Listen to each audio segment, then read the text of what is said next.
मैंने आपसे पिछले पॉडकास्ट में भी यही बात की थी कि अगर फॉर एग्जांपल एक बॉडी बिल्डर बन रहा है, जो एक नान लगाने वाला बंदा है, या फिर एक टायर पंचर वाला है, मैकेनिक अगर बॉडी बिल्डर बनता है, तो वो कैसे दूसरे बंदे को ट्रेनिंग दे सकता है? मुझे लगता है steroid should be legalise with a regulatory body and on that panel there should be doctors, trainers and coaches all together, और जो भी हो रहा है उसी चैनल के साथ होना चाहिए. This is what I think. I 100% agree upon it कि अगर उस्ताद मुझे बॉडी बनानी, उस्ताद ने बोला भाई मुझे जीएलआई की ये गाड़ी की चाबी दे दो, ये जीएलआई आज से मेरी, अब आपको मैं बॉडी बना के दूं. यहाँ पे हमारे पास इलिटरेसी रेट इतना ज्यादा है पाकिस्तान के अंदर कि आप उनको बोलोगे ना कि ये चीज आप नमक इसमें डालो और अदरक डालो और इसमें घोलो और ये पियो, से फैट लॉस होगा, मान जाएंगे. पाकिस्तान में डीएचई आपको मिल जाता है, वो आप अगर लेते हो तो वो प्रिकर्सर है ऑफ नेचुरल एनाबॉलिक्स. तो अगर आप ब्लड वर्क के साथ अगर आप उसको असेस करोगे, ना ज्यादा महंगा है, आप उसको लेके चलोगे चीजों को, तो वो आपकी ही सिस्टम को बेहतर करेगा. मैं अपने क्लाइंट्स को बोलता हूँ, खाओ एक क्वांटिटी में खाओ, अपना प्रोटीन कंटेंट ज्यादा रखो, हेल्दी फैट कंटेंट भी रखो, और कार्ब्स बिल्कुल कट डाउन ना करो. कार्ब्स अगर आप कट डाउन करोगे, आपका टेस्टोस्टेरोन लाजमी क्रैश करेगा. बॉडी बना लेंगे तो बच्ची मिल जाएगी. ये कौन बोलता है? ये कौन बोलता है ये बात? ये जो है ना, ये चीज सेट हुई हुई है. ये लोगों का कॉन्सेप्ट. आपकी पाकिस्तान में डिग्रीज की कौन सी सही है डॉक्टर्स की? I have been in contact with few of the, कुछ जो बहुत अच्छे हैं, जिन्होंने बहुत एजुकेशन की है, जिनसे मेरी कन्वर्सेशन हुई, तो वो मुझसे पूछे थे यार तुम्हें ये चीज़ें कैसे पता, मतलब अबाउट द एनाबॉलिक्स एंड सारी चीज़ों के बारे में, क्योंकि they knew all about it. और कुछ जिनको कक नहीं पता. यार मतलब तुम डॉक्टर कैसे बन गए, and you working in a Jinnah hospital, तुम डॉक्टर कैसे बन गए यार? अगर आपने कभी भी स्टेरॉइड यूज़ किया है या करने का सोच रहे हैं या बॉडी बिल्डिंग इंडस्ट्री के अंदर आने का सोच रहे हैं, so this is the episode for you. क्योंकि इसमें हम लोग ने बड़े ओपनली स्टेरॉइड को डिस्कस किया है, इसकी साइड इफ़ेक्ट्स क्या है, बेनिफिट्स क्या है, और body building as a career अगर आपको चूज़ करना चाहिए तो क्या क्या चीज़ों को कंसिडर करना चाहिए. So enjoy the episodes. Talha ji. Again welcome back. Thank you. Last podcast में हम लोगों ने काफ़ी सारी चीज़ें डिस्कस की थी. मेरा तो इस वक्त थोड़ा माइंड फ्रीज हो गया वो सारी बातें करके. बट थोड़ा सा नैरो डाउन करते हैं. एक चीज़ तो मुझे जो समझ में आ गई कि कोचिंग का एक बहुत बड़ा एस्पेक्ट है अगर आप स्टेरॉइड्स करने का सोच भी रहे हो. Definitely. But at the same time मुझे body building as a industry, क्या उसके अंदर जाना चाहिए, इज़ इट वर्थ इट, वो एक क्वेश्चन मार्क मेरे लिए बनता है. एक पैशन समझ में आता है मुझे कि पैशन है, लोगों को अच्छी बॉडी बनानी है, कम्पीट करना है. बट पैशन से हट के एज अ प्रोफेशन काफ़ी लोगों ने लिया हुआ है उसको. Now if you compare the body building in Pakistan and body building in western world, US की बात कर लें या IFBB प्रो की बात कर लें, डिफरेंस तो बहुत ज़्यादा है. मेजर डिफरेंस है. और सबसे ज़्यादा डिफरेंस है इसका पैसों के अंदर. बिल्कुल ऐसे ही है. अगर आप कोई भी चीज़ एज अ करियर चूज़ कर रहे हो तो पैसे आपके लिए सबसे इंपॉर्टेंट चीज़ है. अगर आपको पैसे नहीं मिलेंगे, कल को आप किसी भी चैनल पे बैठ के रो रहे होगे आप. और इवन दो आप अपना या तो करियर स्विच करोगे. हाँ, तो वो मुझे एक बात बताओ कि is it really worth it कि पाकिस्तान में कोई बॉडी बिल्डर इसको एज अ करियर चूज़ कर रहा है, बॉडी बिल्डिंग को, not as a trainer but as a body building. एक चीज़ आप खुद सोचें. आप अगर देखें, जो इंटरनेशनली भी जो बॉडी बिल्डिंग कोचेज़ हैं वो डिफरेंट है, और जो दूसरे कोचेज़ हैं वो डिफरेंट है. ठीक है, या तो कुछ ऐसे कोचेज़ हैं जो मल्टी टैलेंटेड है, वो जो 360 काम कर रहे हैं, दोनों चीज़ों पे काम कर रहे हैं.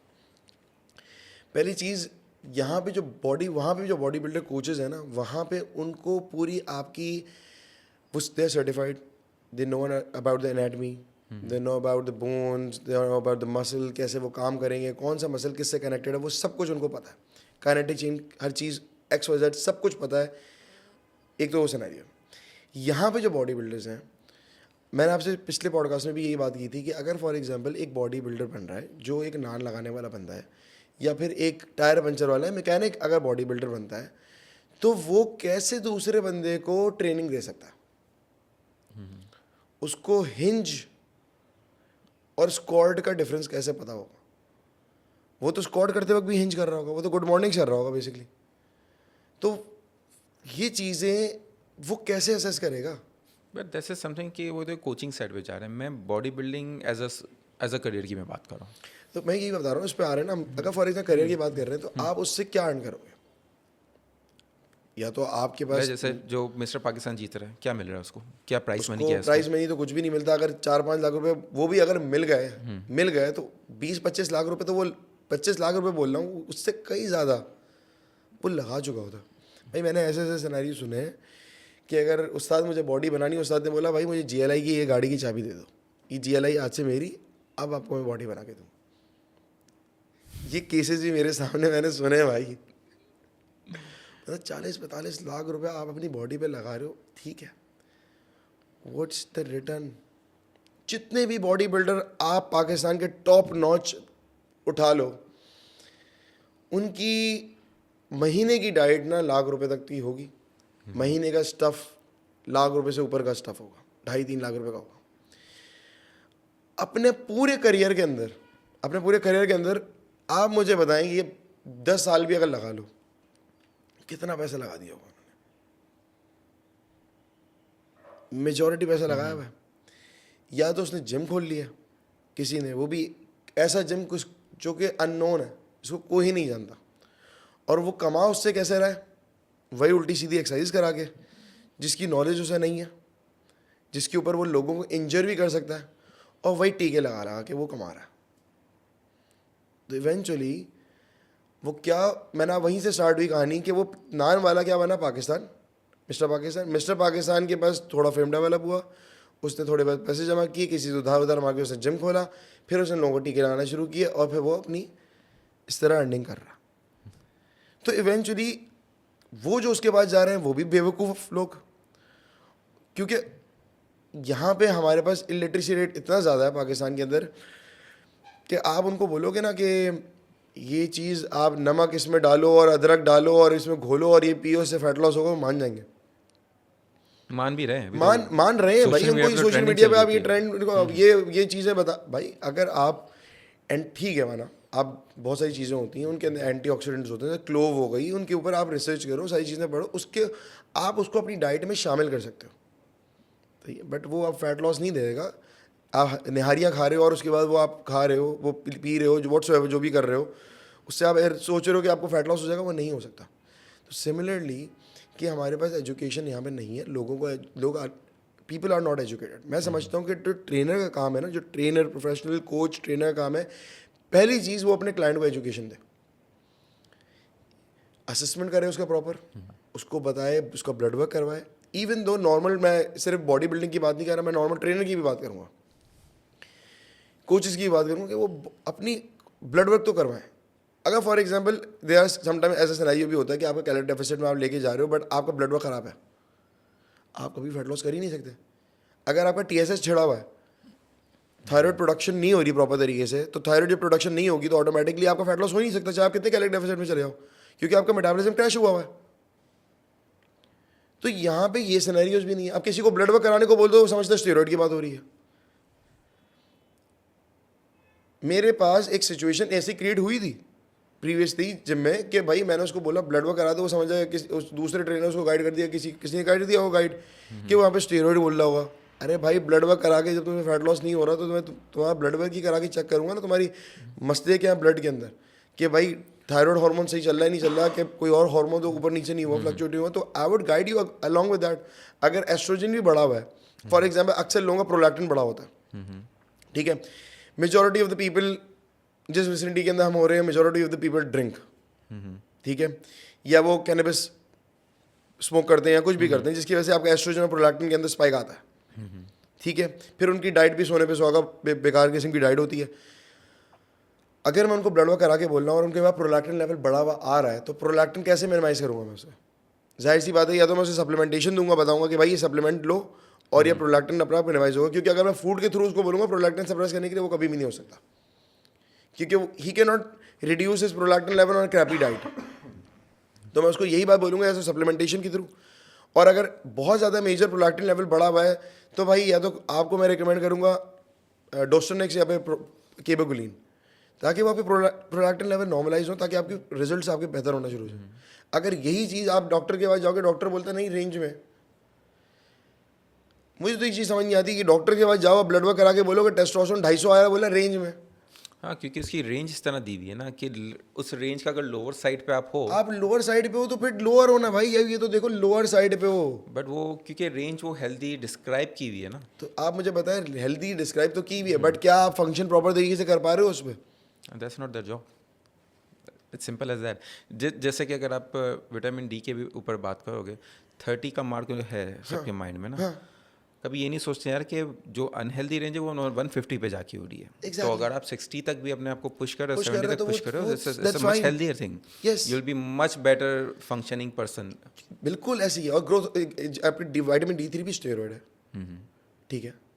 अगर अपार्ट फ्रॉम दैट इससे हट के बात की जाए, दूसरी चीज़ें आप ले, अच्छा मुझे मुझे एक चीज़ समझ, ये भी तो देखें ना कि अगर फॉर एग्जांपल जैसे कि हम इसी तरह बता आवाम की बात कर रहे हैं ना, आवाम को अगर आप एजुकेशन पर्सपेक्टिव से बोलो कि आप पेप्टाइड इस्तेमाल करो या कुछ भी बताओ उसको, भाई आपका टेस्टोस्टेरोन लेवल लो आ रहा है, आप 40 साल की उम्र में हो, आपको अगर मैं बोल रहा हूँ कि DHEA ले लो, DHEA is natural dietary supplement है, कुछ कंट्रीज़ में ये बैन है, जैसे ऑस्ट्रेलिया के अंदर आपको नहीं मिलेगा।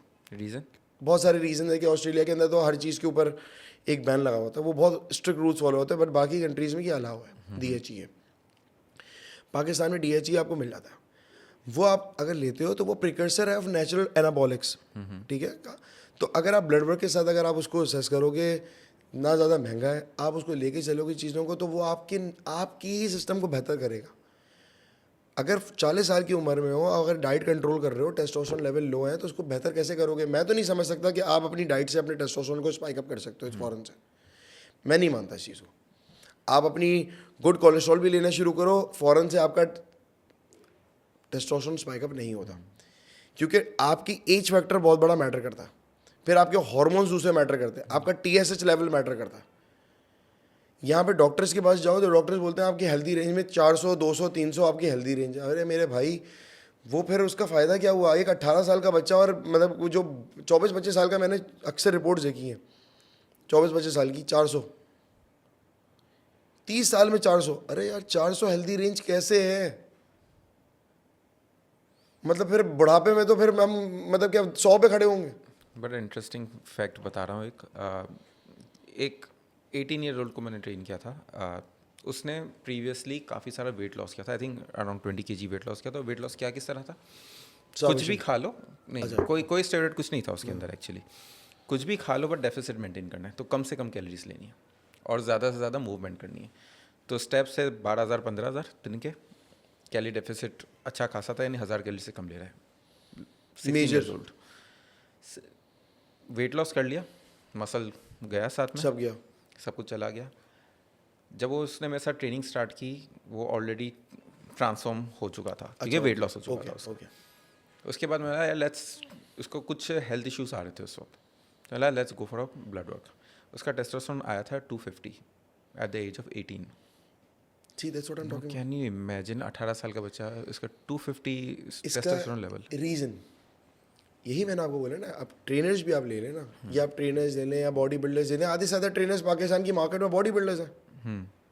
दे are not even well educated, they are not even certified, and they don't know what they are doing, just because कि वो बॉडी बिल्डिंग स्टेट में स्टेरॉइड लगा के टेस्टोस्टेरोन पे वो हेल्दी लेवल्स मेंटेन कर सकते हैं, दे कैन फील एनर्जेटिक। इसका मतलब वो समझते हैं कि वो भी उबली हुई चिकन दूसरे को खिलानी है। मुझे ये कॉन्सेप्ट समझ नहीं आता। मैं अपने क्लाइंट्स को बोलता हूँ, खाओ, एक क्वांटिटी में खाओ, अपना प्रोटीन कंटेंट ज़्यादा रखो, हेल्दी फैट कंटेंट भी रखो, और कार्ब्स बिल्कुल कट डाउन ना करो। कार्ब्स अगर आप कट डाउन करोगे, आपका टेस्टोस्टेरोन लाजमी क्रैश करेगा। आप अपने फैट्स कट डाउन करोगे, आपका टेस्टोस्टेरोन 110% क्रैश करेगा, क्योंकि आपकी टेस्टोस्टेरोन कन्वर्ट्स ही हेल्दी फैट से होता है। इवन वेट लॉस करोगे और मसल को कॉम्प्रोमाइज करोगे, तब भी आपका टेस्टोस्टेरोन Exactly. क्रैश करेगा।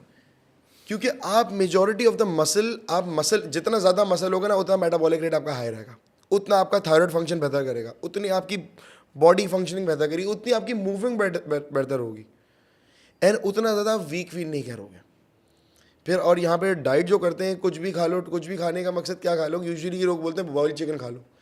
अब यार उसको क्यों दे रहे हो बॉइल्ड चिकन? यार वो तंग आ जाएगा, 1 महीने करेगा, दूसरे महीने आपको छोड़ के भागेगा, बोलेगा भाड़ में जाओ यार। मैं बोलता हूँ चिकन टिक्का खिला दो उसे, उसको एक चपाती दे दो, सारी चीज़ें मेंटेन करो चीज़ों को, कि आप एक हेल्दी बैलेंस डाइट लेके चलो और लॉन्ग टर्म गोल को टारगेट करो rather than the short term. और क्लाइंट्स को भी समझ लीजिए, क्लाइंट्स आते हैं, मेरी शादी है, इसकी बहन की शादी है, 1 महीने में लॉस करना, फैट लॉस करना। अब वो तो अपने क्लाइंट रिटेन करने के लिए कुछ भी कराए, लॉस करेगा। अब नहीं करा लॉस, तो अरे नहीं, अच्छा ट्रेनर नहीं था। We need to educate both the clients and the trainers even though हम मैं एज अ कोच अगर फॉर एग्जाम्पल अपने ट्रेनर्स होते हैं उनको मैं ये चीज़ बता रहा होता हूँ कि भाई आपने क्लाइंट को अच्छा क्लाइंट अगर फॉर एग्जाम्पल कोई ये लेकर आया, कोई पेन नी पेन लेकर आया, ये सारी चीज़ें उससे पूछो कि किस डायरेक्शन में पेन जो है ना किस डायरेक्शन में नहीं हो रहा, क्योंकि वो ट्रॉमेटाइज सिचुएशन उसके पास डेवलप हो गई है कि यार मैं जब ये करता हूँ ये मुझे पेन होता है। उसको ये चीज़ डेवलप कराओ कि हेल्दी फील कराओ कि भाई इस सिचुएशन में या इस तरह मूवमेंट करोगे तो पेन नहीं हो रहा। सही है। इवन दो अगर फॉर एग्जाम्पल मैं कोचेस को भी ये बात बोलता हूँ कि फॉर एग्जाम्पल अगर शोल्डर प्रेस लगवा रहे हैं, कुछ भी XYZ लगवा रहे हैं, तो उसके अंदर मूविंग पैटर्न्स भी अगर फॉर एग्जाम्पल इस तरह पेन हो रहा है तो उसको मूव करके देख लो यार, थोड़ा सा एक्सटर्नल रोटेशन में मूव करा लो शोल्डर प्रेस। तो सिमिलरली यहाँ पे लोगों को, ट्रेनर्स को भी एजुकेट करना है इन एवरी पर्सपेक्टिव, और अपने क्लाइंट्स को भी आपने ही एजुकेट करना है और क्लाइंट्स को बोलना है कि भाई जाओ पढ़ के आओ इस बारे में। क्योंकि आधे से ज़्यादा क्लाइंट फ्रोजन शोल्डर वाला एक हमारे भाई क्लाइंट था, उसके बाद कंटिन्यूस फ्रोजन शोल्डर था, डॉक्टर के पास वो भेज दिया, सारी चीज़ें कर ली, डॉक्टर से उसने कॉर्टिकॉल स्टेरॉइड भी लगवा लिया, सारी चीज़ें हो गई, स्टिल वो पेन नहीं आ रहा क्योंकि वो ट्रॉमेटाइज उस सिचुएशन से निकलना नहीं। जब मैं उठता हूँ पेन होता, वो ये नहीं देख रहा कि मैं कितना बेहतर होता जा रहा हूँ, वो ये नहीं देख रहा कि मैं मेरी रेंज ऑफ मोशन क्या थी, अब मेरी रेंज ऑफ मोशन क्या है। ये चीज़ें बहुत लैक करती हैं और ये इस इंडस्ट्री में लैक कर रही हैं और पाकिस्तान में तो सबसे ज़्यादा लैक कर रही हैं। I don't see actually a short term solution to it. नहीं, ये शॉर्ट टर्म सोल्यूशन बिल्कुल भी नहीं है। रीज़न, इसके मल्टीपल रीजंस है। First thing, quick result is a trend, बिल्कुल ऐसे ही है। Simple is that. क्योंकि हम लोग को इंडस्ट्री में जहाँ पे तुम्हारे मेरे जैसे लोग हैं, जहाँ पे long term sustainable weight loss की बात कर रहे हैं या सस्टेनेबल रिजल्ट्स की बात कर, वेट लॉस की तो स्पेसिफिक में बात करता भी नहीं, it's more of like getting in shape, fat loss मतलब body getting in shape, exactly उसकी बात कर रहे हैं। बट वहाँ पे एट द सेम टाइम आपके पास मैक्सिमम लोग आपको क्विक रिजल्ट्स देने के ऊपर कोई ना कोई टोटका बेच रहे हैं। बिल्कुल ऐसे ही है। ठीक है, स्टेरॉइड बेच रहे हैं भाई, रिजल्ट से वो कोई फॉर अ क्लाइंट जो उसको क्या चीज़ ज़्यादा अट्रैक्ट करेगी। मेरी बात के मैं बोल रहा हूँ यार कि लॉन्ग टर्म सस्टेनेबल अप्रोच लेते हैं, आपका मसल बिल्ड करते हैं, वेट लॉस थोड़ा सा स्लो होगा but you will be better of in future. या फिर कि मैं आपका 6 हफ्ते में इतना वेट कम कर दूंगा, पहली चीज़ तो ये। तो वहाँ पे तो आप क्लाइंट को एजुकेशन की बात तो बाद में आ गई ना, यहाँ पे तो आपके क्लाइंट ट्रेनर रिटेन नहीं कर सकते। तो उसकी अकाउंटेबिलिटी कैसे करेंगे, कैसे कर सकते हो? देखिए मैं इसमें ये करता हूँ, मैं अपने ट्रेनर्स को ये बोलता हूँ कि भाई अगर फॉर एग्जांपल साथ साथ इसको एजुकेट भी करते रहो और साथ साथ जो है ना क्या कहते हैं इसको जो चाह रहा है ना कुछ वो सुनो और कुछ जो आप चाह रहे हो वो करवाओ। वो तो उस वक्त होता है when you walk in the door, when client walks in the door. अभी क्लाइंट आ ही नहीं रहा, वो तो जा रहा है किसी 6 के प्लान के ऊपर। तो फिर मैं लिटरली अगर मेरे पास इस तरह के सिनेरियोज आए तो मैंने इस सिचुएशन में मैंने क्या किया, मैंने क्लाइंट से मैंने क्लियर डिस्कशन किया, मैंने बोला ये सिचुएशन है, ये रियलिटी है, ये हम कर सकते हैं, हम जो आप चाह रहे हो वो नहीं कर सकता। ठीक है ना। मैं आई डोंट थिंक कि मतलब कि फॉर एग्जाम्पल ज़्यादातर ख़वातीन इस तरह की सिचुएशन लेकर आती हैं और उनको ना आप कोई एनाबॉलिक्स दो, ये सारी चीज़ें ना भी दो, अगर फॉर एग्जांपल कोई इस तरह के सिचुएशन में अगर लेकर आओ, अगर आप उनको जंपिंग जैक करा रहे हो, आपका वेट 100 किलो का, जंपिंग जैक कर रही हो यार, खुदा ना खासा अल्लाह ना करे आपको फ्रैक्चर हो जाए आपके या लिगामेंट टेयर हो जाए, तो फिर आप क्या करेंगे? एक स्टेटमेंट में दे रहा हूँ, टेल मी कि how much you agree on this statement. मुझे लगता है steroid should be legalise with a regulatory body and on that panel there should be doctors, trainers and coaches all together, और जो भी हो रहा है उसी चैनल के साथ होना चाहिए। This is what I think. I 100% agree upon it.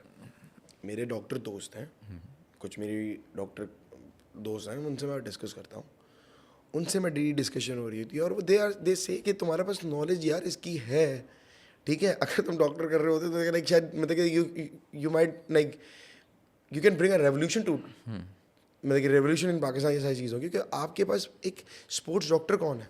आप किसी भी इदारे में चलिए, आपके पास स्पोर्ट्स डॉक्टर है।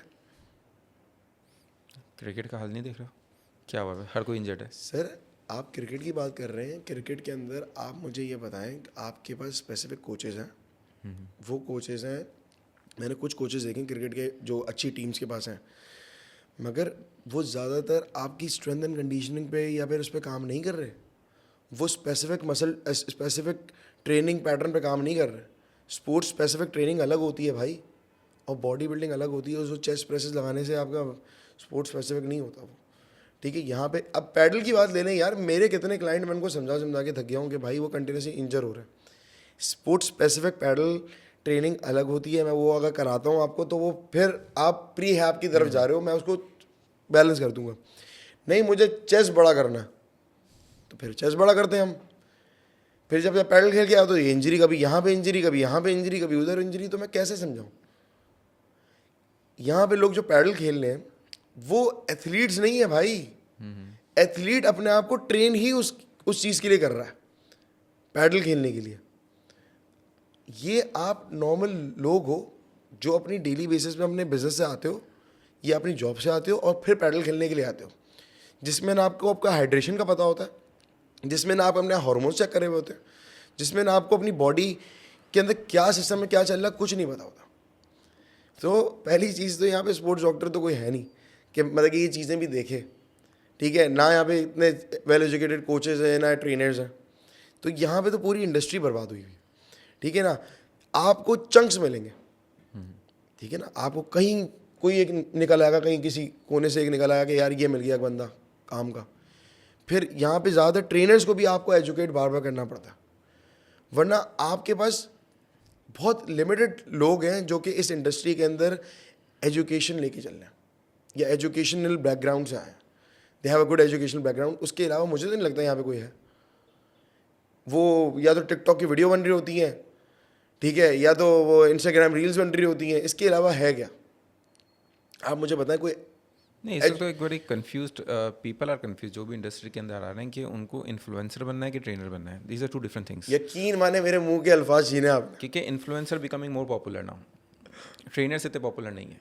जितने भी अच्छे ट्रेनर्स की आप बात करोगे ना वो इतने पॉपुलर नहीं है, बट इन्फ्लुएंसर काफ़ी पॉपुलर है। एग्जैक्ट। मैं यकीन माने मैं सेम ये समझ माइंडसेट के साथ चीज़ों को लेके चलता हूँ। मैं अपने ट्रेनर को समझाता हूँ, मैं लोगों को समझाता हूँ। इवन तो अगर मैं किसी का बैठा होता है ना, मैं अपने साथ अपने कुलीग्स के साथ भी बैठा होता है ना, मैं उनको समझाता हूँ, बोलता हूँ यार इन्फ्लुएंसर अलग सिनेरियो है, ट्रेनर अलग सिनेरियो है। Trainer is not famous because he is busy doing his job. Exactly. वो ठीक है 10 ना? घंटे का काम वो करे, 10 घंटे का काम करे, उसके बाद टाइम का नहीं होता। वो बहुत मिनिमल टाइम निकाल सकता है, वो भी एक एजुकेशनल वीडियोस के लिए। इन्फ्लुएंसर जो है ना, आपको वो कॉपी पेस्ट मारेगा। अच्छा, वीडियोस भी आपकी खुद की बनाई हुई नहीं है। आपने टिकटॉक पे देखा ये ट्रेंड चल रहा है, आपने वीडियो बना दी। आपने ये देखा 5 कोर एक्सरसाइजेज, आपने ये बना दी, फैट लॉस कोर एक्सरसाइजेज, या loose belly fat within 6 weeks. या यार आप इस चीज़ को देखो तो सही, वो इन्फ्लुएंसर्स हैं भाई। आप इन्फ्लुएंसर्स से ट्रेनिंग नहीं ले सकते क्योंकि they are most of the time they focusing on their entertainment, to create entertainment. The thing is like अगर फिटनेस रिलेटेड कोई इन्फ्लुएंस कर भी रहा है ना, it's a very good thing. अगर वो इन्फ्लुएंस आपकी राइट डायरेक्शन में, राइट डायरेक्शन, बिल्कुल ऐसा। राइट डायरेक्शन अभी है नहीं। क्या रहा, आप क्या करोगे कि यार जो एक्सरसाइज दैट वर्क्स वो बोरिंग हो जाती है आफ्टर सम टाइम। उसको कितना आप दिखा लोगे, उसके बाद कुछ नया सा आता है, कुछ फन एलिमेंट आ जाता है उसके अंदर।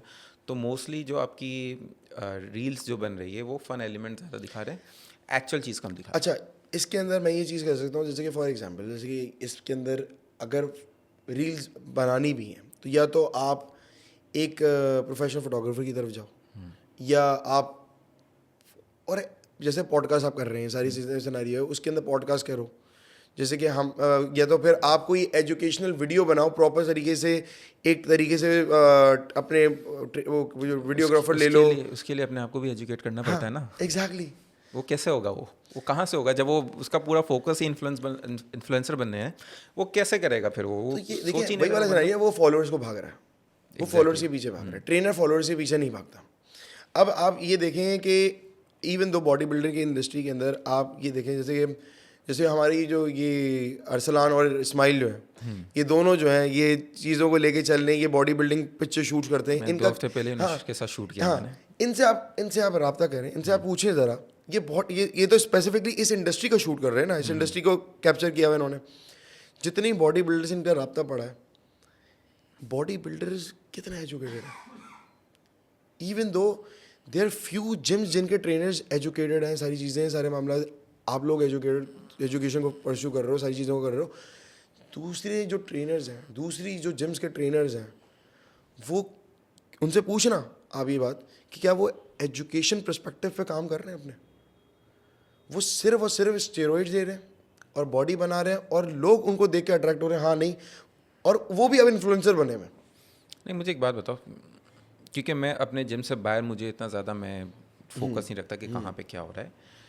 एक बॉडी बिल्डर जो स्टेरॉइड ले रहा है वो तो एक अलग बात है। मुझे बताओ, जो इस वक्त हम DHA में बैठे हैं, हमारे आसपास जितने ट्रेनर्स हैं उसमें स्टेरॉइड लेने वालों की तादाद कितनी है इस वक्त? 99% स्टेरॉइड लेने वाले हैं भाई, 99% स्टेरॉइड लेने वाले हैं। और मैं आपको बता रहा हूँ, आधे से ज़्यादा तो लोग स्टेरॉइड लेके मुकर जाते हैं कि मैंने तो लिया ही नहीं है। आप उसको कैसे वो करो? आप खुद सोचें, you are telling me in DHA जो ट्रेनर से 99% वो मेजॉरिटी ऑफ द स्टेरॉइड्स ले रहे ट्रेनर्स हैं। Are on steroid. Wow. Majority of the trainers या तो स्टेरॉइडल बैकग्राउंड है, या तो स्टेरॉइड लिया हुआ है, या तो स्टेरॉइड कर रहे हैं अभी भी। मैं खुद बोल रहा हूँ भाई, मैंने स्टेरॉइड लिए हैं। मैं क्यों झूठ बोलूँ, मैंने लिए हैं।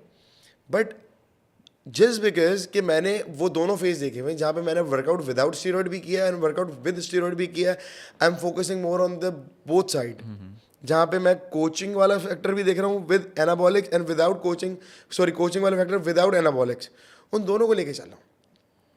तो अब तो मैं तो दोनों चीज़ों में कर रहा हूँ कि फंक्शनैलिटी को भी फोकस कर रहा हूँ। I am working on the kinetic chain, biomechanics, उस पर भी काम कर रहा हूँ। मसल की ये कह लें कि मसल की फंक्शनिंग कैसे हो रही है, मैं तो उस पर भी काम कर रहा हूँ। मैं तो उस पर भी काम कर रहा हूँ जो एनाबॉलिक है। But what about those people जो कि सिर्फ एनाबॉलिक्स दे के आए हैं मार्केट के अंदर, और उनको और उनका कोई एजुकेशनल बैकग्राउंड नहीं है। तो शुरू दिन से मैं यही चीज़ बोल रहा हूँ कि no education, they are here with no educational background, they know very limited. वो लिमिटेड नॉलेज जो होती है ना, वो मिसाल है ना, वो कौन सी वो जो कम नॉलेज, नीम हकीम क्या होते हैं, कौन सी वो आई होप यू अंडरस्टैंड, मैं क्या बोलना चाह रहा हूँ, ठीक है। तो वो खतरा ही जान को इस तरह का सिनेरियो होता है, तो वो वाला सिनेरियो यहाँ पे। नॉलेज इतनी सी है और जो उन्होंने खुद किया हुआ है ना, वो उसको बेचते हैं। जैसे आपने बोला स्टार्टिंग में क्लैंट ब्यूट्रॉल एक वो फीमेल क्लाइंट को दी गई थी।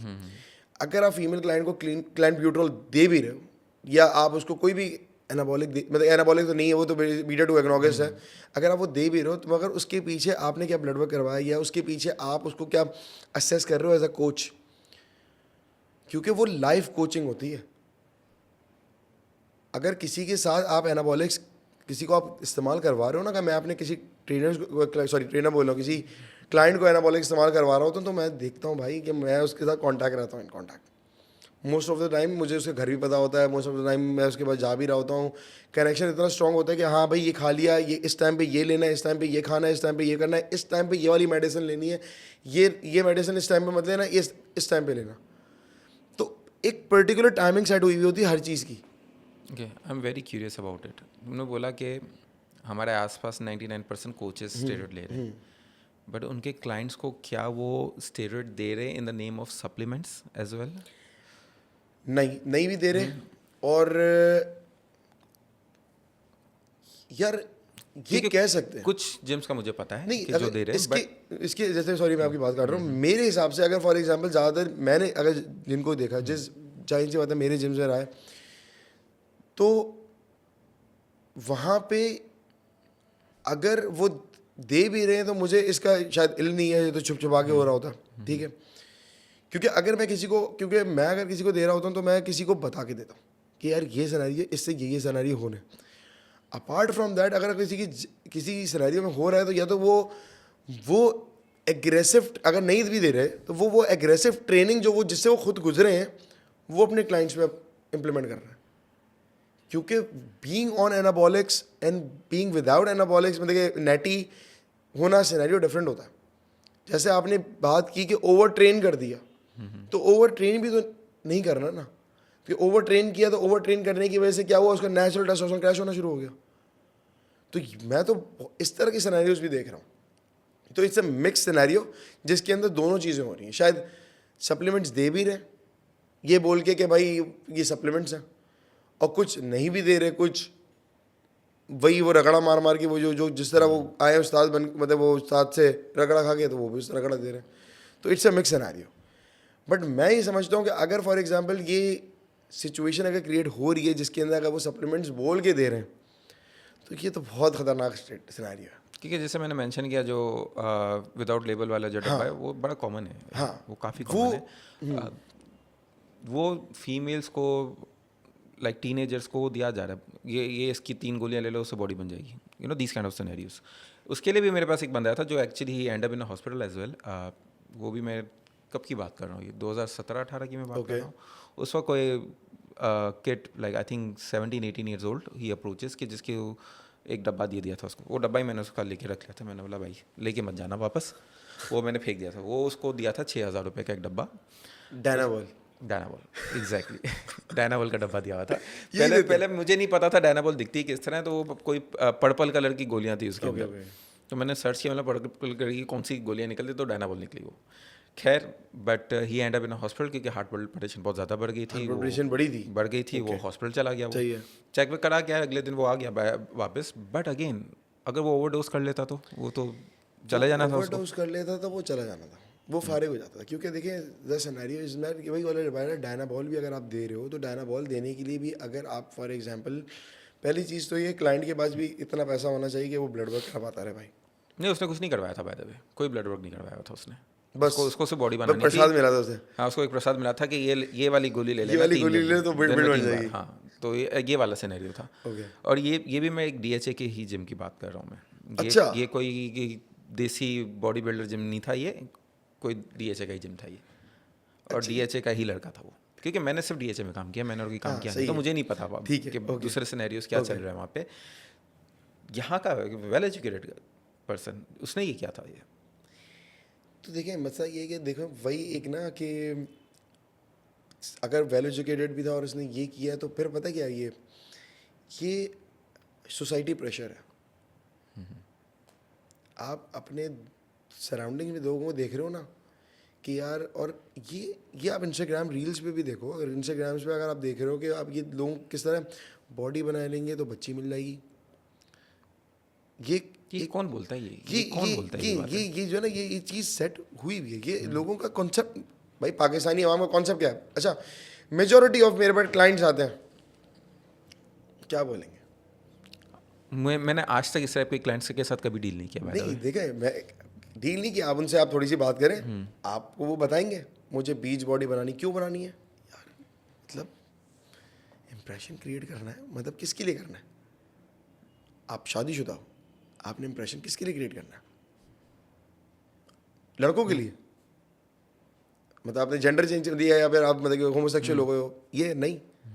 बीवी के लिए नहीं. सर मैं आपको DHA के अवाम की बात कर रहा हूँ. ऐसा होता है सर.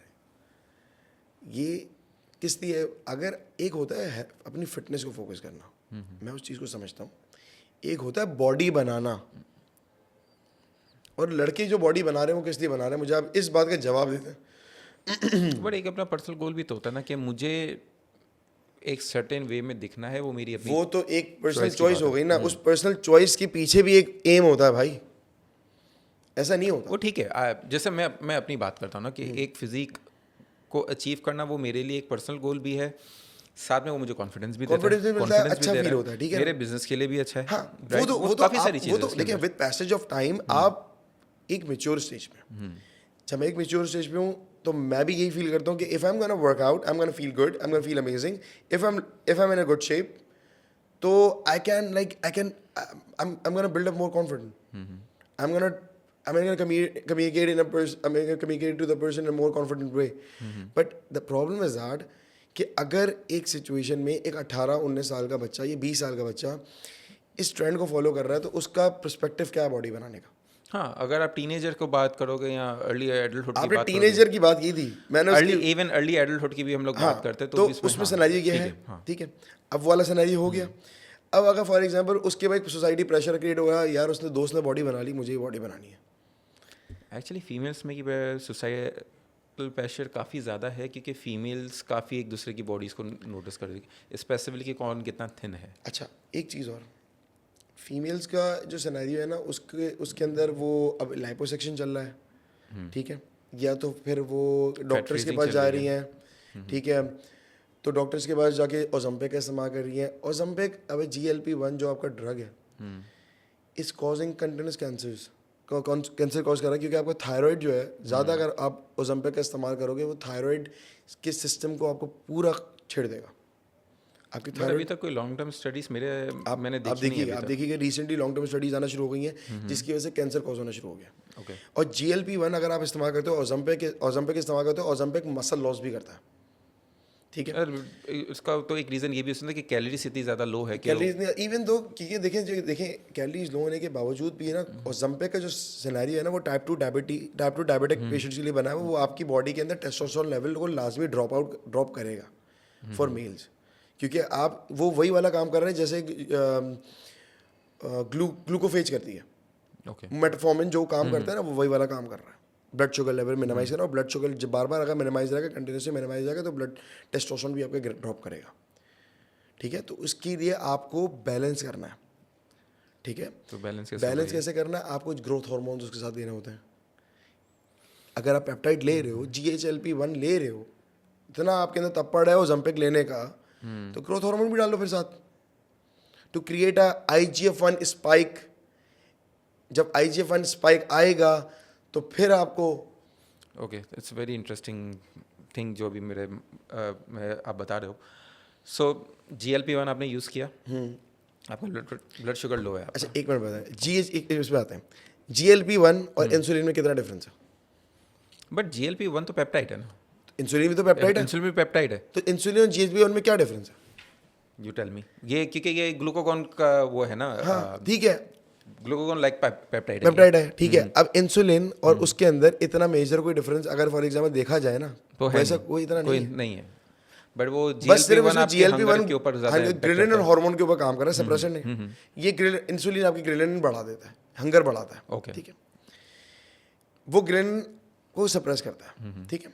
एक सिनेरियो ये हो गया, मगर इंसुलिन का और वाला ब्लड शुगर लेवल्स ड्रॉप कर रहा है, इंसुलिन भी आपका ब्लड शुगर लेवल ड्रॉप करता है, ठीक है। सिनेरियो ये है कि इंसुलिन जो सिनेरियो क्रिएट करता है, उसमें भी ब्लड शुगर लेवल ड्रॉप हो रहा है, इसमें भी ब्लड शुगर लेवल ड्रॉप हो रहा है, इसमें हंगर सप्रेशन है, वो हंगर सप्रेसिव नहीं है, इंक्रीज करेगा।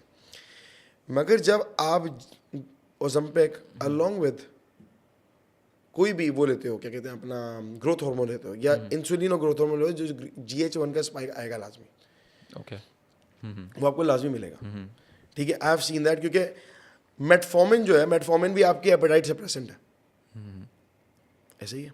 आप देखना मेटफॉर्मिन भी वही काम करेगी जो आपका GLP-1 काम करेगा, ऐसे ही है। मगर अगर आप उसको ग्रोथ हार्मोन के साथ डालो तो IGF-1 का स्पाइक आपका बेहतर होना शुरू होता है, क्योंकि ग्रोथ हार्मोन जब आप डालते हो तो आपका ब्लड शुगर लेवल इंक्रीज होता है, तो वहाँ पे वो चीज़ बैलेंस ऑफ हो रही है।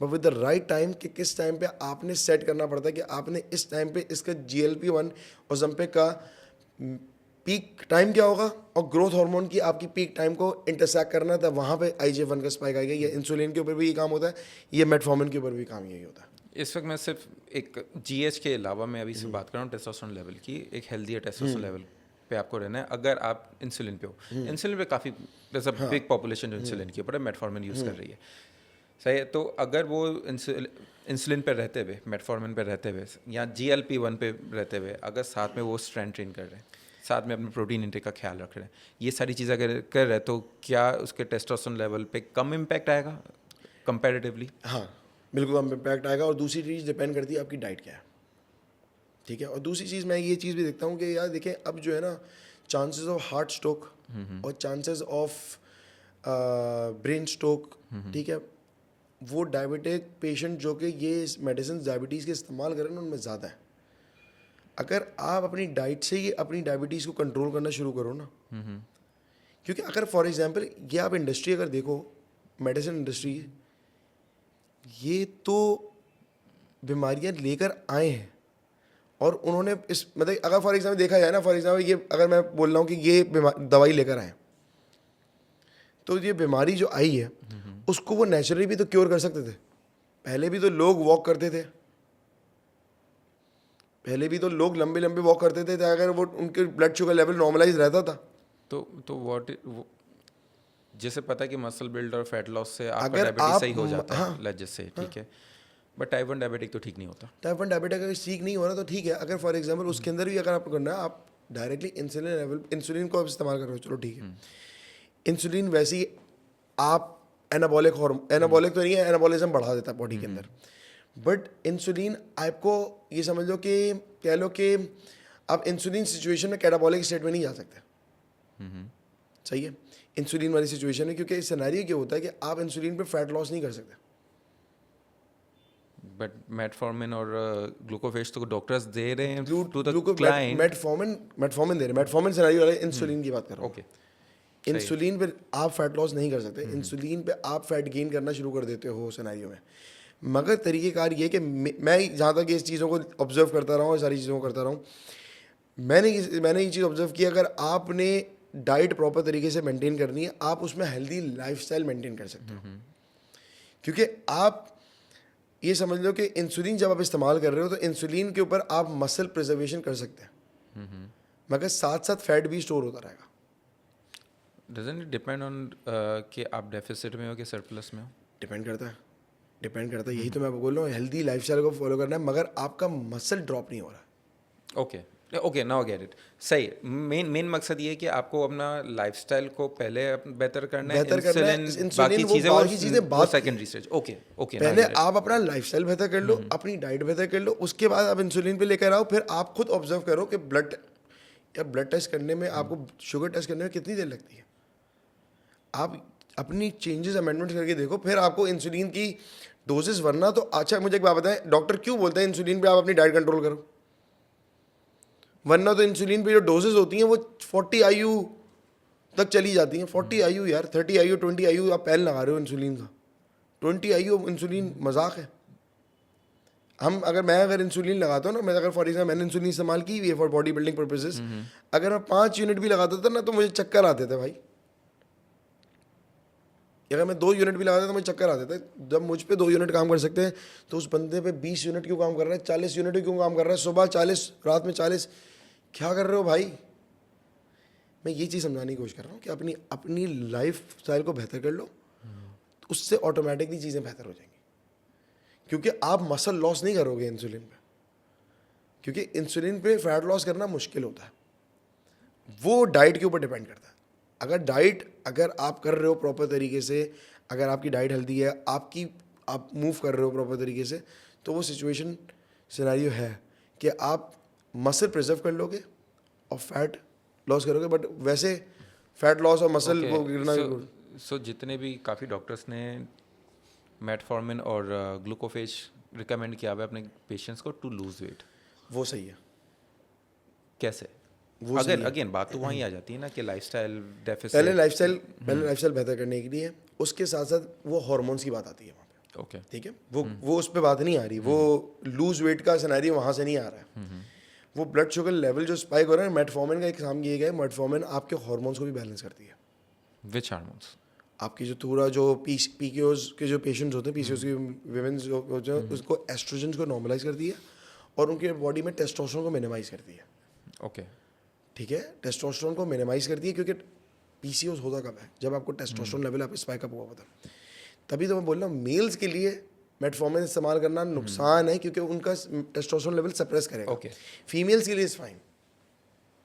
सो male should not use metformin, should avoid metformin at least, even the minimum dose possible, micro dosing जिसको अगर हम लोग बात करते हैं तो फिर अगर फॉर एग्जाम्पल माइक्रो डोजिंग अगर करनी है तो ज़्यादा बेहतर I would suggest to hop on TRT, जिसको डायबिटीज़ हो गया।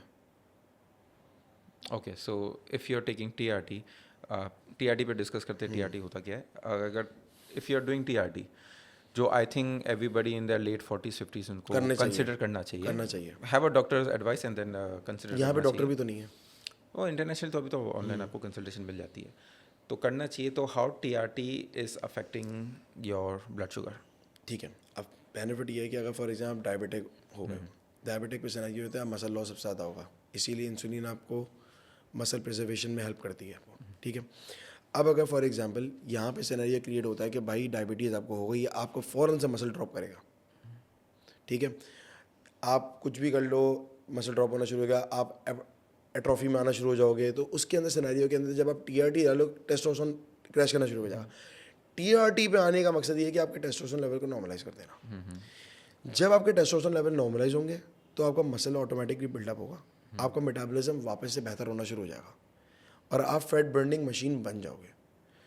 ठीक है, तो वहाँ पे उस सिचुएशन के अंदर आप अपनी डायबिटीज़ को कंट्रोल कर सकते हो by using metformin and all of those things. और क्योंकि आप टीआरटी भी ले रहे हो और मेटफॉर्मिन भी ले रहे हो, तो वहाँ पे आप मैनेज कर सकते हो चीज़ों को। बट अगर सिर्फ आप मेटफॉर्मिन पे आ रहे हो तो यार मेटफॉर्मिन की वजह से तो आपको टेस्टोस्टेरोन क्रैश करता है, लाजमी 110% करेगा। आप करके देख लें, अब मेटफॉर्मिन इस्तेमाल कराएं किसी को 30 दिन या 40 दिन, उसको आप ब्लड वर्क चेक कर लें, उसका टेस्टोस्टेरोन क्रैश करा हुआ होगा अगले महीने। तो मैं तो समझता हूँ कि ये situation I don't think so anybody even get their testosterone level tested. They don't do it more often, नहीं. Especially अगर आप अपने older population को भी आप लोग देख लो, तो वो testosterone level तो I don't think so they are getting it tested. Doctor बोलता ही नहीं है, Trainers बोलते हैं, trainers भी नहीं बोलते, trainers भी ट्रेनर्स भी नहीं पता। मैं ट्रेनर्स क्या, देखिए सिर्फ टेस्टोस्टेरोन थोड़ी है sir, There are 10 other things, but हाँ. एस्ट्रोजन, आपका टीएसएच, अब बहुत सारे सिनेरियोज हैं। अब मैं इन चीज़ों को देखिए, अगर फॉर एग्जांपल अगर देखना शुरू है कि इंसुलिन लेने की वजह से या मेटफॉर्मिन लेने की वजह से पता नहीं कितने सारे दूसरे हार्मोन्स इफेक्ट हो रहे होते हैं। अच्छा, मेल्स के लिए ये एडवर्स इफेक्ट करता है, फीमेल्स के लिए बेनिफिशियल है, क्योंकि डॉक्टर्स हार्मोन बैलेंस करने के लिए मेटफॉर्मिन देते हैं, ये फैट लॉस करने के लिए मेटफॉर्मिन नहीं देते हैं। Eight the same time metformin का एक बेनिफिट ये होता है कि एपेटाइट सप्रेसेंट है। तो पीसीओएस की जो खवातीन होती है उनको मेटफॉर्मिन दिया इस वजह से आता है, वो टेस्टोस्टेरोन को सप्रेस करता है भाई। और टेस्टोस्टेरोन मेजर रीज़न है पीसीओएस का। Abnormal hormonal growth, abnormal hormonal changes की वजह से जो हेयर ग्रोथ होना शुरू होती है, सारी चीज़ें होना शुरू होती हैं। तो ये वाला सिनेरियो है। और यहाँ पे वो वाली बात भी मैं अगर आपको बता देता हूँ, अगर फॉर एग्जांपल जैसे ट्रेनर्स की यहाँ पे एक बात रह गई थी, हमने स्टेरॉइड्स के ऊपर बात कर रहे हैं, तो यहाँ पर ट्रेनर्स जैसे आप बता रहे होते हैं कि औरतों को सप्लीमेंट्स दे रहे हैं, तो सिर्फ क्लेनब्यूट्रॉल नहीं दी जाती भाई, एनावार भी दी जा रही है, which is than anabolic compound, anabolic steroid भी दिया आ रहा है। जब आप एनावार उसको दोगे, ठीक है, विमेन जो already I don't know she is married और नॉट, तो उसकी सेक्सुअल अर्ज तो वैसे ही बढ़ जानी है, ठीक है, क्योंकि वो एनाबॉलिक स्टेरॉइड्स पे आ गई। दूसरी चीज़, facial hair growth. You just mentioned she's married or not. She was married, but her husband was in UK. I don't know, कुछ भी हो सकता है भाई कुछ भी हो सकता है। तो हेयर ग्रोथ, ठीक है, एबनॉर्मल हेयर ग्रोथ पूरी बॉडी पे, चेंज ऑफ वॉइस, ठीक है। उसके अलावा आपका जो विमेन का जो सेंसिटिव रीजन होता है क्लिटोरस, वो भी शेप चेंज कर लेता है, वो भी बड़ा होना शुरू हो जाता है। तो यहाँ पे तो पहली चीज़ तो ये है कि अगर विमेंस को स्टेरॉइड्स दिए जा रहे हैं तो वो आप दे ही क्यों रहे हो? It is a much safer option to go hop on peptides. GLP-1 या सेमाग्लूटाइड जो उसमें है, वो तो उसके बारे में ज़्यादातर लोगों को वैसे नहीं पता है। ओज़ेम्पिक पता है। हाँ, तो ओज़ेम्पिक पेप्टाइड है, ये भी पता नहीं है ना। वो भी नहीं पता कि पेप्टाइड है। आई एम श्योर डॉक्टर्स को पता होगा, बट जो लोग यूज़ कर रहे हैं उनको नहीं अच्छा, पता। तो ये ओज़ेम्पिक एकदम से ट्रेंड डॉक्टर जी लेकर आए ना। हाँ, डॉक्टर जी लेकर आए ना ट्रेंड। ग्रोथ हार्मोन जो था, जिस कंपनी का नोवोडिस्क का आपका ओज़ेम्पिक आता है, उसी कंपनी का ग्रोथ हार्मोन भी आता है, ठीक है। ग्रोथ हार्मोन के बारे में कम पता होगा। ग्रोथ हार्मोन सिनेरियो जो है, ग्रोथ हार्मोन के बेनिफिट्स क्या है? ग्रोथ हार्मोन HIV के पेशेंट्स के लिए, जो जिनकी जो या तो बर्निंग स्टेट हो गई हो, या तो बर्न क्या कहते हैं कि किसी ऐसे सिचुएशन में कॉज हो गया कि जब बर्न हो गई, बॉडी स्किन वैसे बर्न हो गई, तो सिचुएशन में यूज़ होता है ग्रोथ हार्मोन। दूसरी, जिन बच्चों की हाइट नहीं बढ़ी होती, उस सिचुएशन में ग्रोथ हार्मोन इस्तेमाल होता है। अभी भी इस्तेमाल करते हैं, डॉक्टर करवाते हैं, बस उसी हद तक इस्तेमाल कराते हैं। मगर आप ग्रोथ हाइट बढ़ने का तो ग्रोथ प्लेट पे उसका उसका इम्पैक्ट आता है, मगर बच्चों को इस्तेमाल कराया जाता है कि बिफोर 18, ओके, बिफोर 18 इस्तेमाल कराया जाता है बच्चों को, ठीक है। इवन दो अगर ग्रोथ हार्मोन आप अब्यूजिव स्टेट में इस्तेमाल करोगे for a longer period of time, तो बोन अभी भी बढ़ना शुरू होती है, बोन डेंसिटी बढ़ जाती है ग्रोथ हार्मोन से। आपकी उंगलियां मोटी हो जाएंगी, आपके फुट का जो आपकी जो बोन का जो डेंसिटी होती है वो बड़ी हो जाएगी, आपकी बोन की लेंथ बड़ी हो जाती है, सब कुछ होता है। वेरी इंटरेस्टिंग, सब कुछ होता है। स्पॉट रिडक्शन भी होती है ग्रोथ हार्मोन पे। स्पॉट रिडक्शन, जहां लगाओगे वहां से फैट रिड्यूस करके दिखाऊंगा मैं भाई ग्रोथ हार्मोन पे। फिर ओज़ेम्पिक तो वो ट्रेंड चेंज हो गया ना, वो तो डॉक्टरों ने मशहूर कर दिया। ग्रोथ हार्मोन तो अभी भी, ग्रोथ हार्मोन तो वही कंपनी प्रोड्यूस करी है, वो आपको मार्केट में मिल भी रहा है। एक मुझे एक बात बताओ, सो डॉक्टर्स रिकमेंड करते हैं कुछ चीज़ें जो आप ले सकते हो क्योंकि डॉक्टर ने रिकमेंड किया है, यही तो मसला है। ठीक है। अब जहाँ पे आपकी क्वालिटी ऑफ लाइफ की बात है, एक तो आपने बोला है ना कि ठीक है हेल्थ की वजह से आपको वेट लूज़ करना है, डॉक्टर ने बोला ओलंपिक लूज़ करो वरना आपके ये प्रॉब्लम्स आपको हेल्थ में आ सकता है। नाउ सेकंड थिंग मेरे पास आती है क्वालिटी ऑफ लाइफ, सही है। इसके अंदर भी there are too many things to discuss about, but अगर उसके बेस लाइन पे हम लोग चले गए ना, सिंपल सी बात है, मसल होगा तो फंक्शनैलिटी बेहतर होगी, एग्जैक्टली, मसल होगा तो योर एज बेटर, ये डेफिनेटली क्लियर है। Definitely. But at the same time आप इंजर्ड होके चले जाओ डॉक्टर के पास, पहले वो बोलेगा स्क्वाट बंद कर दो, डेडलिफ्ट बंद कर दो, ये वेट उठाना छोड़ दो, ये छोड़ दो, तो आपकी क्वालिटी ऑफ लाइफ तो आपने वैसे ही खराब कर दी और अल्टीमेटली वो आपको lead on to some disease करेगा ही करेगा। डेफिनेटली 100%। सही है, तो फिर आप किस डायरेक्शन में जा रहे हो, आप कहाँ जा। देखिए मेरे पास अगर ऐसा कोई सिनेरियो होता है ना, मैं उसको बोलता हूँ कि आपको बेड रेस्ट अगर डॉक्टर ने दिया है ना, तो एक लिमिटेड पीरियड ऑफ टाइम के लिए दिया। उस बेड रेस्ट के दौरान अगर फॉर एग्जाम्पल कोई इंजरी हुई है तो आप उसके ऑल्टरनेट इंजरीज देखो। ACL टीयर हुआ है, MCL हुआ है, कुछ भी हुआ है, या फिर आपका what do we call that है, कोई लोअर बैक के अंदर स्पेजम आया है, कुछ भी, you can use peptide for that, for speedy recovery. Speedy recovery के लिए पेप्टाइड इस्तेमाल करो, you back on track. Sir guarantee है, गारंटी है। लिगामेंट, टेंडेंट्स, बोन, जब वो बोन जोड़ सकता है तो वो लिगामेंट टेंडेंट क्यों नहीं जोड़ सकता है यार। ओके, एक GLP-1 वगैरह तो पेप्टाइड है, वो तो हमारे पास अवेलेबल है यहाँ पे। अब मैं उन पेप्टाइड्स की बात कर रहा हूँ जो which is not very well known right now, जिसके ऊपर डॉक्टर की रिसर्चेज नहीं है। ठीक है, क्या वो पाकिस्तान में अवेलेबल है? पाकिस्तान में अवेलेबल है सोर्सेज के through, but the only problem is that even though अगर मैं देखा जाए जो डॉक्टर्स पाकिस्तान के डॉक्टर्स है वो इस्तेमाल नहीं कर रहे हैं, इंटरनेशनली डॉक्टर्स इस्तेमाल कर रहे हैं, जो TRT क्लिनिक्स, हाँ, जो TRT TRT भी यूज़ हो रहा है, पेप्टाइड पेप्टाइड भी इस्तेमाल हो रहा है, पेप्टाइड में TB500, CJC, ये सब इस्तेमाल हो रहा है, दुबई तक में इस्तेमाल हो रहा है ये चीज़। also internationally there are a lot of coaches, like I'm talking about very well known coaches जो डॉक्टर के साथ मिल के काम कर रहे हैं to create that recommendations। Exactly मसला ये है, वही वाली चीज़ ना, मसला ये है कि इंडस्ट्री का नाम ट्रेनर्स ने जो कि सो को बॉडी बिल्डर्स बने हुए उन्होंने बर्बाद कर दिया, जस्ट बिकॉज, वही बता तो रहा हूँ, जस्ट बिकॉज एक नान वाला बन के बॉडी बिल्डर बन के आ गया, वो कोच बन गया, तो फिर वो नाम बदनाम हो रहा है। जो वही वाली एक मछली पूरे तालाब को गंदा करती है, बाकी जो वेल एजुकेटेड कोचेज हैं वो भी गंदे हो रहे हैं। If you go on a ratio कि कितने वेल एजुकेटेड कोचेस है Sir, और 5%. कितने non, 5%। 5%। Okay, that explains a lot right, कि फिर क्यों कोई भी भरोसा करेगा कोचेस पे, ठीक है ना, 5% ही 5%। अब सिचुएशन ऐसी है कि अब फॉर एग्जांपल इसके अंदर बहुत सारे सिचुएशन है, बहुत सारी चीज़ इसमें देखनी पड़ती है। ऐसा नहीं है कि भाई कोई जो 5% वाले वो गलती नहीं कर सकते, we are human, we can make errors.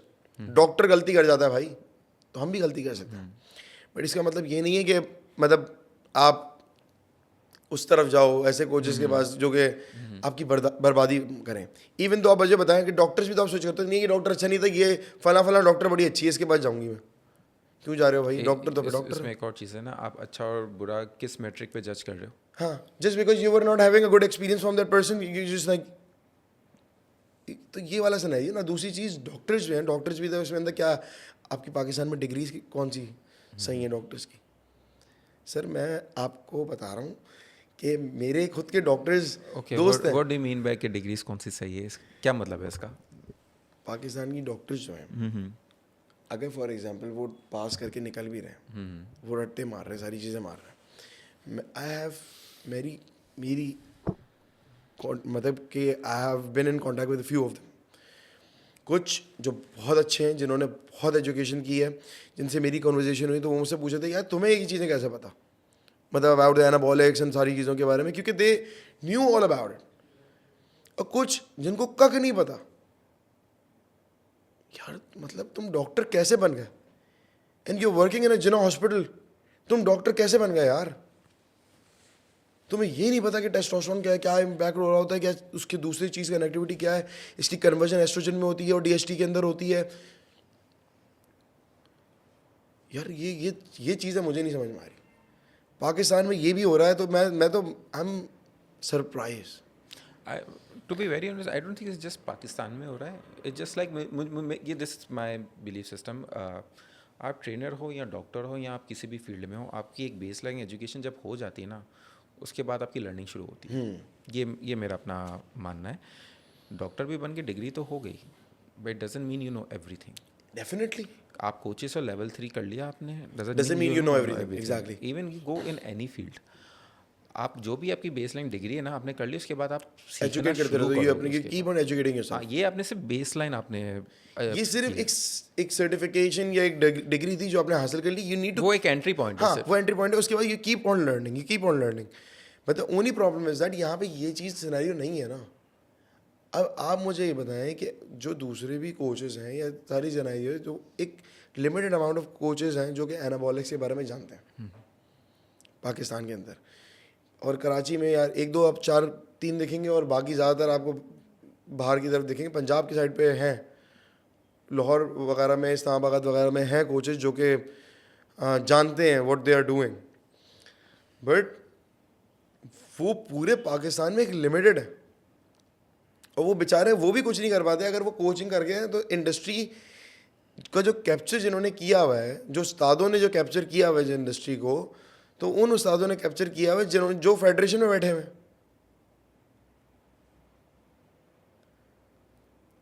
तो अब तो आप ट्रैप हो। Like to be very honest, आज 2 पॉडकास्ट हम कर चुके हैं अभी तक हमने ना पोस्ट साइकिल डिप्रेशन की बात की है, ना हमने स्टेरॉइड्स की एजुकेशन के बारे में बात की है। This so many things to discuss. हमने अभी तक फेडरेशन की भी बात नहीं की है। सो आई थिंक हमने कोई 4-5 पॉडकास्ट की सीरीज लगेगी ये सब बातें करने में। तो अभी already I think we are almost at 1 hour mark इस पॉडकास्ट पे भी। तो हम लोग अभी इस पे थोड़ा फिनिश करते हैं ये podcast. lot of things to discuss and lot of things we already discussed. I'm open about it. Yeah, yeah, we'll do it again.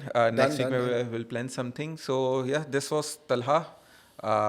We'll be doing more podcasts and about and I'm very glad कि you open up about steroids. क्योंकि normally लोग they don't want to talk. They don't talk about it. Like people who don't use it, they talk about it. यार मैं बात कर सकता हूँ कि मैंने कभी यूज़ ही नहीं किया.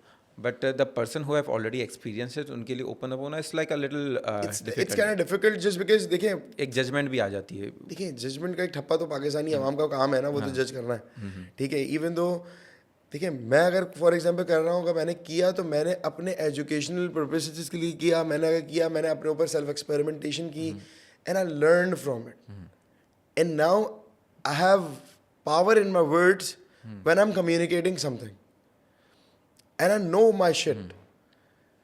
The only problem is that कि अगर मेरे साथ कोई आगे, मैं the reason behind it is that कि मैं जब गया था, मैं आपको बता भी देता हूँ कि मैंने स्टार्ट क्यों किया। मेरा बड़ा शौक था, मतलब कि मेरी एक फिजिक थी, मैंने अपने 16-17.5 आर्म साइज मैंने नेचुरली बिल्डअप कर लिया था, बट वो फैट परसेंटेज ज़्यादा था। मुझे चाहिए था वो लीन एस्थेटिक। हमें हमेशा बोला गया है कि प्रोटीन लोगे, क्रिएटिन लोगे और क्रिएटाइन लेके प्रोटीन लेके और सारी चीज़ें बनेगी। हमने हमेशा ये देखा था, बट रियलिटी मुझे बाद में खुली थी कि नहीं यार स्टेरॉइड है।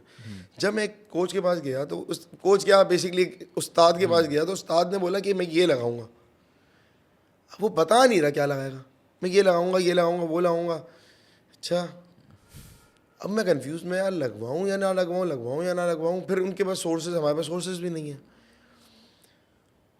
That time I just realise कि मैं अपनी बॉडी किसी के हाथ में नहीं दे सकता भाई। करना है तो खुद करना है। इतने अरसे जब मैंने क्रेटाइन लिया तो मैंने खुद लिया ना, किसी से पूछ के तो नहीं लिया। जब मैंने प्रोटीन सप्लीमेंट लिया मैंने किसी से पूछ के तो नहीं लिया। मैंने स्टडी की and I used it by my self, और फिर मैंने उसको एक्सपीरियंस किया, सारी चीज़ें की, क्या होता है, रेंज बढ़ती है नहीं बढ़ती, कैसा एक्सपीरियंस होता है, मैंने खुद ही किया ना। Why not this? I start doing my researches, ठीक है। I was doing my research कि भाई I was continuously reading articles and सारी चीज़ें, बट एक स्टेगनेंट टाइम आ जाता है जहाँ पे आपके पास ज़्यादा नॉलेज नहीं होती। वो होती है जो आपको इंटरनेट पे मिल सकती है, जो कि समटाइम्स बायस। फिर यू नीड अ कोच। मेरा भी कोच था भाई, मगर वो मेरा जाहिल कोच नहीं था, it was an international coach जिससे मैंने PDF लिए। फिर उसने मुझे इतना मटेरियल दिया कि जो मेरे पास आज तक ख़त्म नहीं हो सका। और फिर जैसे जैसे आगे बढ़ते जा रहे हैं, जैसे जैसे रेवोल्यूशनाइज होती आ रही चीज़ें, साम्स आ गए, पेप्टाइड्स आ गई हैं, तो उसके बारे में भी तो एक्सपीरियंस मुझे लेना है ना. मैंने पेप्टाइड्स सारे यूज़ किए मैं, जो भी पहले आए थे. अब जो नए आ रहे हैं वो भी इस्तेमाल करूँगा मैं इंशाल्लाह ताला, बट तरीके से, but not right now, may be few years later. Okay, last question, is your body healthy right now? अल्हम्दुलिल्लाह. ठीक है, तो इस पॉइंट पे हम एंड करते हैं कि you are healthy even after using everything, your body is healthy. यहाँ पे हम लोग एंड करते हैं. नेक्स्ट पॉडकास्ट इंशाल्लाह very soon will do it. This was Talha. Thank you very much for coming. इंशाल्लाह ताला मिलते हैं.